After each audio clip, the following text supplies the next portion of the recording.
Thank you, Mr. Chairman. I'm going to walk around. I hope that's okay. I have some information over here.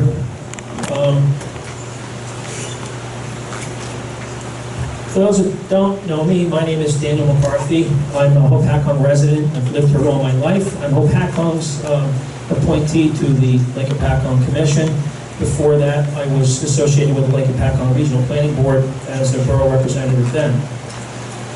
I was asked to speak on the history of efforts to protect the lake, save the lake, and so on. So I'm going to try and keep this as quick and refined as possible, but there's a lot of information to cover. The first bit of information actually goes back to Hudson Maxim, and we could have a whole evening presentation on that, and I suppose we'll let Marty Kane do that one day. But suffice it to say, it goes back over a century. Again, as I thought of what to call my presentation tonight, I suppose we could call it Time Marches On, or the more things change, the more they stay the same. It's interesting, I find myself in this Hopatcong High School cafeteria tonight, where I'm an alumni of the school system, K-12. It's been 37 years since I had my last cafeteria meal in this place. I got a good education in Hopatcong, but I consider myself somewhat math challenged. It never interested me. But we're going to see shortly two examples of math, which I'm hoping either some accountants or some economists in the office can help me out with. I read something in a publication that really grabbed my attention. Kind of sums up somewhat where we are. I'd like to read it to you. The author concludes, "The point being made is that the economy of the region is based upon a healthy, attractive, and sound lake. Damage to the lake, even so slightly, and you begin the degenerative process that harms every property owner and businessman in the area. Ruin the lake, and you ruin the area, and unfortunately, examples of this type of degenerative reaction abound in our state, as we find along the Passaic, Hackensack, or Raritan riverbanks. We estimate a gross product in wages, rents, supplies, equipment, and interest at least $55 million generated in the area that would not be produced if it were not for the lake." Anybody remember reading that? Was it in the Ledger? Was it in the Daily Record, perhaps the Herald, maybe on social media? You'd all be wrong. It's from the August 1976 edition of the Lake Hopatcong Breeze, which was a publication around the lake. As I said, I'm math challenged. If it was worth $55 million in 1976, what's it worth today? I have no idea. Do the math.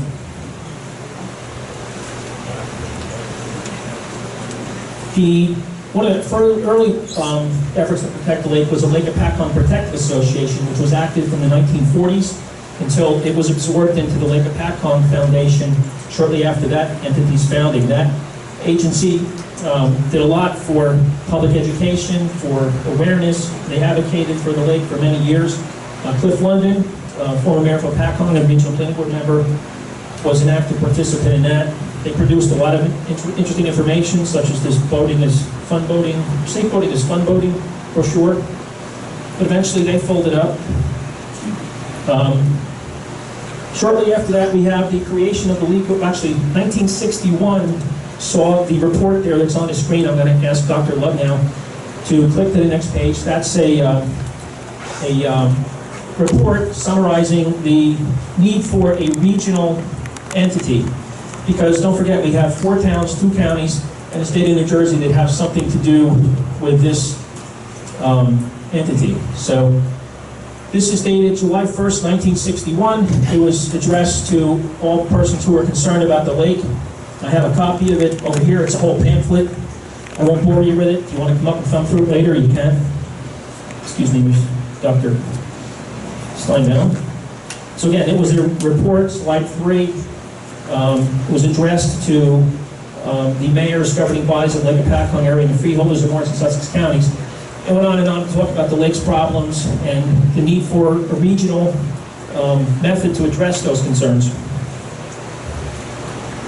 So we find ourselves then in the 1970s. Next slide, please.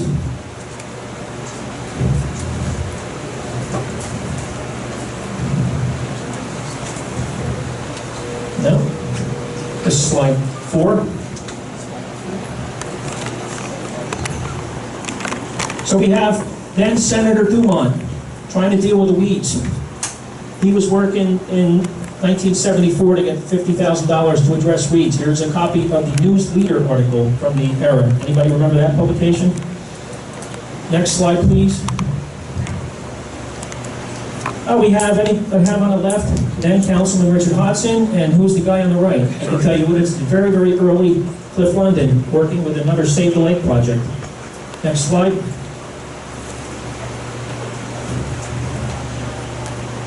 Okay, here's Senator Dumont to introduce another bill, July 1976, for additional weed funds. Okay, next slide. Then we have an entity called the Lake Hopatcong Watershed Association. It was an active group for a number of years to, quote, maintain watershed protection, promote the restoration and conservation of all the natural resources of Lake Hopatcong, and so on. Next slide, please. Meanwhile, the Lake Hopatcong Regional Planning Board was still busy. They put out another rather large pamphlet, actually a booklet, Planning for an Inland Lake, talking about development, pressures, and other things which are detrimental to the lake, and recommendations to address it. Next slide, please.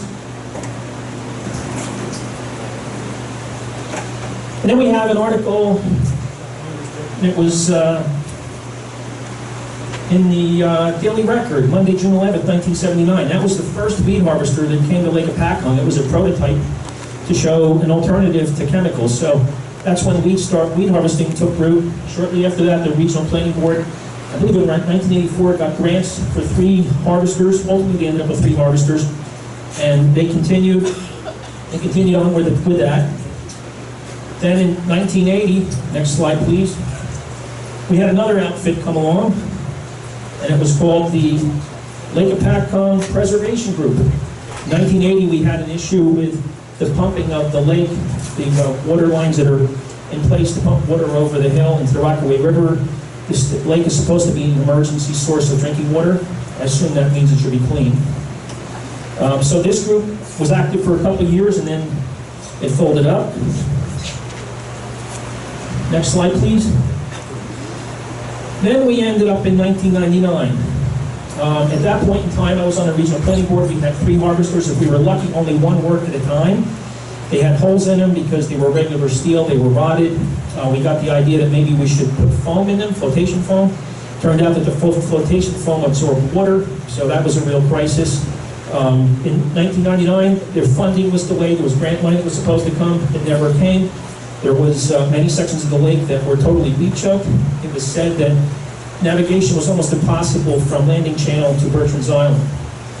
So the Knee-Deep Club at that time activated its conservation committee, consisting of Tim Clancy, I think he's here tonight, hopefully, Lou Tarasio, who we also saw here tonight, and Joe Tekula, Bill Weidman, and yours truly, and we were assisted by, of course, our web guy. The internet was kind of young at that stage, so he was a godsend to us. Suffice it to say, and by the way, I don't want to get into the whole Save the Lake thing, but we did make lapel pins or buttons. We had bumper stickers. We made up banners. You know, we went all out with this. And if you go to the Knee-Deep Club's website, which is www.kneedeepclub.org, and you go into the Some History section, you can read all about it. Suffice it to say that we came up with a comprehensive model of watershed management, projects, staff, and equipment, and so on. We appeared before many local government, community associations, local groups. Some of the members testified in Trenton for the creation of a Lake Hopatcong Commission. We estimated in 1999 that it would take approximately $1.5 million a year to address all things in the Lake Hopatcong Protection Act, such as weed harvesting, stormwater management, dredging, and so forth. Here's your second math question. If it was necessary to have $1.5 million in 1999, what's it worth in 2019? I don't know, maybe somebody could help us figure that out. So we have some additional slides. Go through those very quick. Shortly after the creation of the commission, a task force was created at the request of then Chairman Albanese.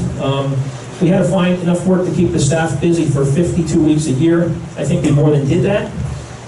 The work that we identified and the projects were so granular, they were right down to what it would cost to retrofit a catch basin at that time. getting block materials and so forth, and all the supplies, $1,039.90. Very granular. Next slide, please. There's a very young Tim Clancy on the right, next to former Commissioner Sam Hoagland. This is, again, trying to get the commission going. They're standing in front of what else? The catch basin. So,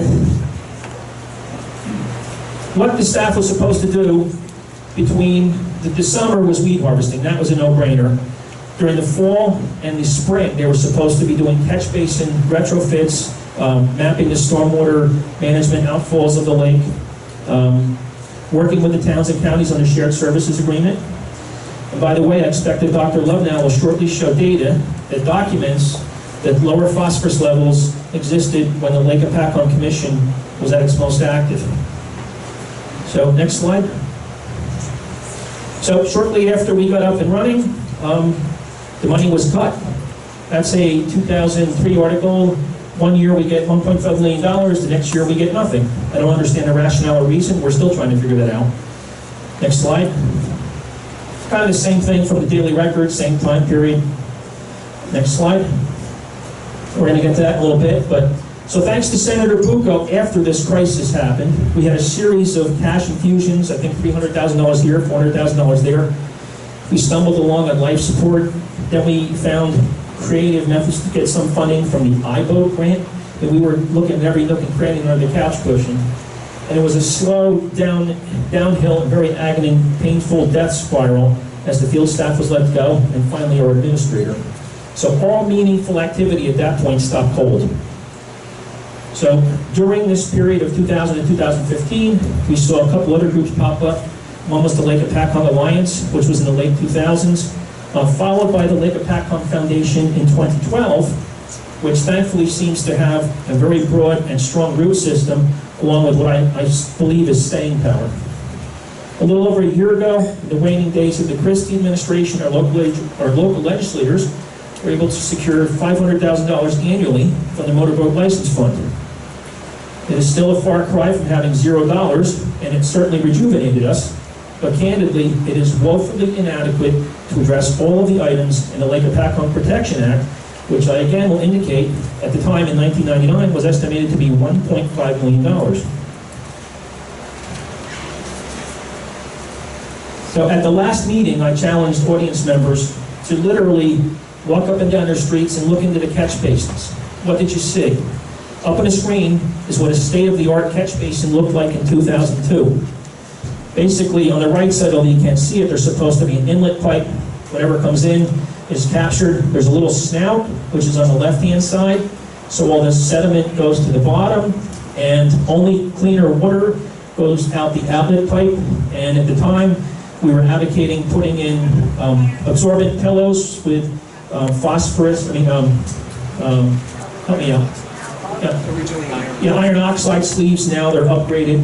But currently, understand these pillows, they're like essentially throwing dryer sheets in a dryer. They cost $40 a piece, roughly. Is that right, Fred?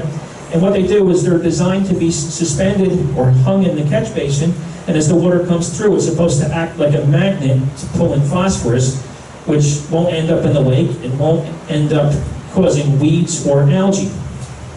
So I'm going to quote Tim Clancy again. I remember this vividly. He said about weed harvesting is like you're itching yourself. Why am I?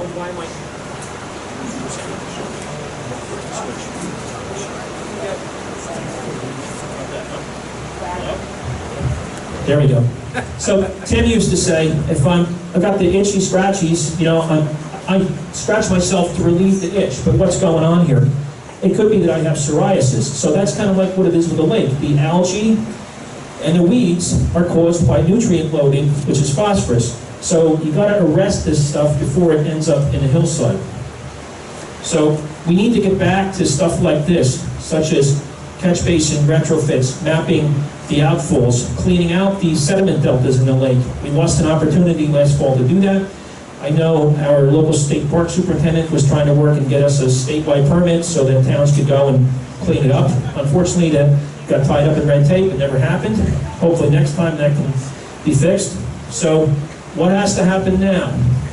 We need an immediate, aggressive infusion of funding, and make no mistake, it has to be permanent this time. This is a wake-up call. We need to work from now until next spring to stop nutrient loading of Lake Hopatcong. Start at the waterside basins and work up the hills. Hopefully this will pay dividends next summer so we don't have to deal with this again. Tonight's meeting is the result of a few of us Lake Hopatcong Commission members getting together at a brief lunch last week with Dr. Lubnow and Marty Kane. And we wanted to put together a meeting for tonight to talk about short-term, mid-range, and long-term solutions. And what's really shocked me is it really didn't take that much effort. It's kind of scary. We've done the hard work already in the form of studies, in the form of coming up with these programs. We know what needs to be done for watershed management. It essentially boils down to one thing, and that's money. So in conclusion, I ask all of you to pay very close attention going forward. That means tonight, that means in January. You know, when we have our usual people that show up, like 3 or 4 people, this is something that when you're thinking about the holidays, you also need to be thinking about the lake. You need to be thinking about the following summer. So please get involved and advocate for Lake Hopatcong at every turn. Thank you once again for coming out tonight.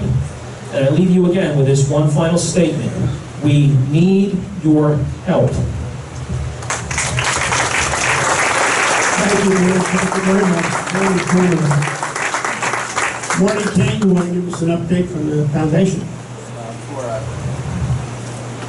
Today I really put on my historical hat. We have a couple of things.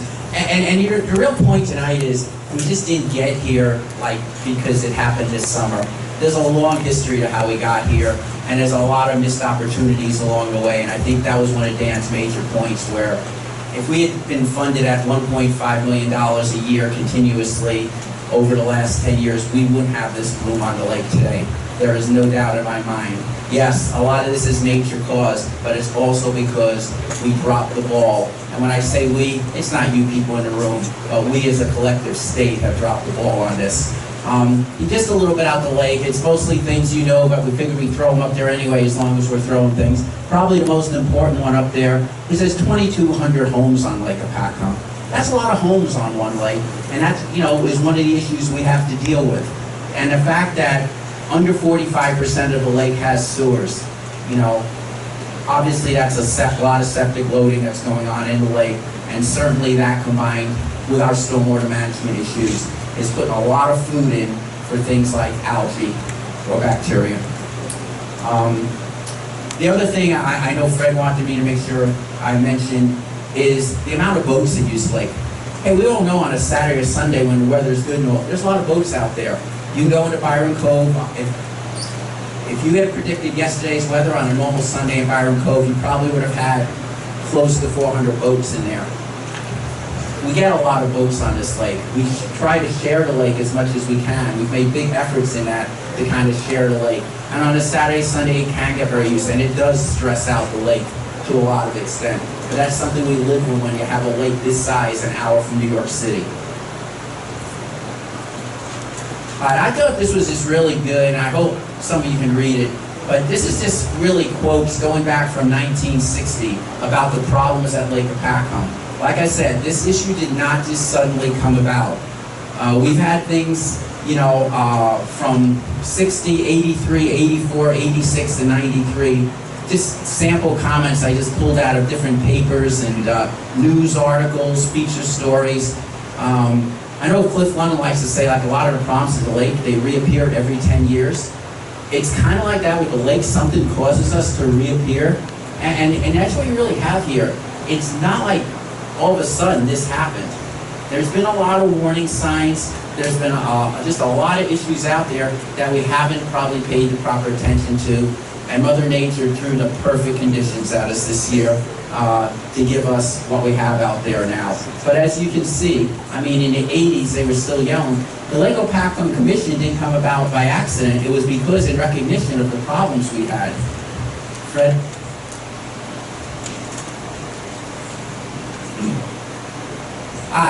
People kind of like to say, like, God, when did the lake ever shut down like this? Now, this kind of came up actually, but it did shut down in 1975.